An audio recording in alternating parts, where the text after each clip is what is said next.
முருகா, என் அன்பு பிள்ளையே, உனக்கான வாழ்வு நிச்சயிக்கப்பட்டு விட்டது பிள்ளையே. இதை கேட்டால் நீ மிகுந்த சந்தோஷம் அடைவாய். உன்னுடைய துன்பங்களில் உன்னுடன் இல்லாத எந்த உறவும் உன் இன்பத்திலும் அவசியம் இல்லை. இன்பமாக இருக்கும் நாளில் அனைவரும் கூட வருவார்கள்.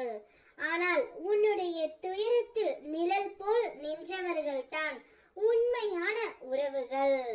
நீ நம்பியவர்கள் கைவிட்டு சென்ற அந்த கடினமான தருணத்தில் கூட உன்னுடன் இருந்து உன் கண்ணீரை துடைத்தவர்கள், உன் மனதை தாங்கியவர்கள், அவர்களை உயிர் உள்ளவரை மறக்காதே பிள்ளையே.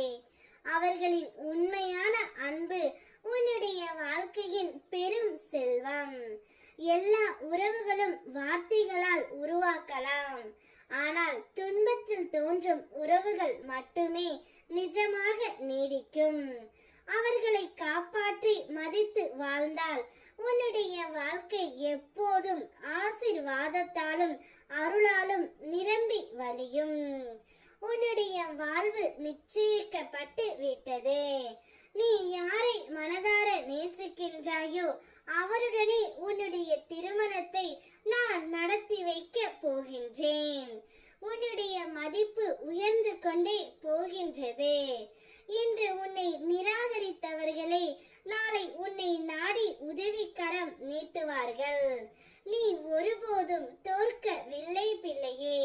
ஏனெனில் உன்னுடைய நல்ல செயல்களும் உன் சுத்தமான எண்ணங்களும் ஒவ்வொரு இடத்திலும் பதிவு செய்யப்பட்டு உள்ளன.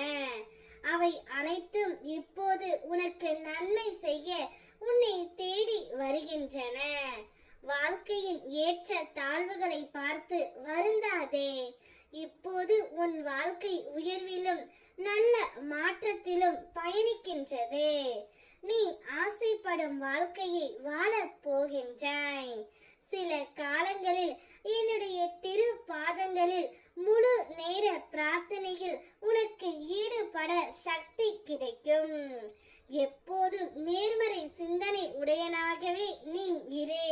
அப்போது உனக்கு நடக்கும் நல்லதை ஒவ்வொன்றாக நான் நடத்தி கொடுக்கின்றேன். உன்னுடைய திருமணம் பெற்றோர்களின் ஆசீர்வாதத்தாலும் என்னுடைய அனுகிரகத்தாலும் உற்றார் உறவினர்களின் மூலம் அவர்களின் அனைவரும் சந்தோஷம் படும்படியாக உன்னுடைய திருமணத்தை நான் நடத்தி வைக்க போகின்றேன். உனக்கு பிடித்த வாழ்வு என்னுடைய அருளால் நிச்சயிக்கப்பட்டு விட்டது தங்கமே.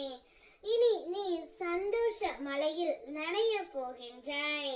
உன்னவருடன் உன் கையை பிடித்து கரம் பிடித்து இறுக பற்றிக்கொள். இந்த வாழ்க்கை முழுவதும் உனக்கு சந்தோஷத்தை நான் கொடுக்கின்றேன். ஓம் முருகா.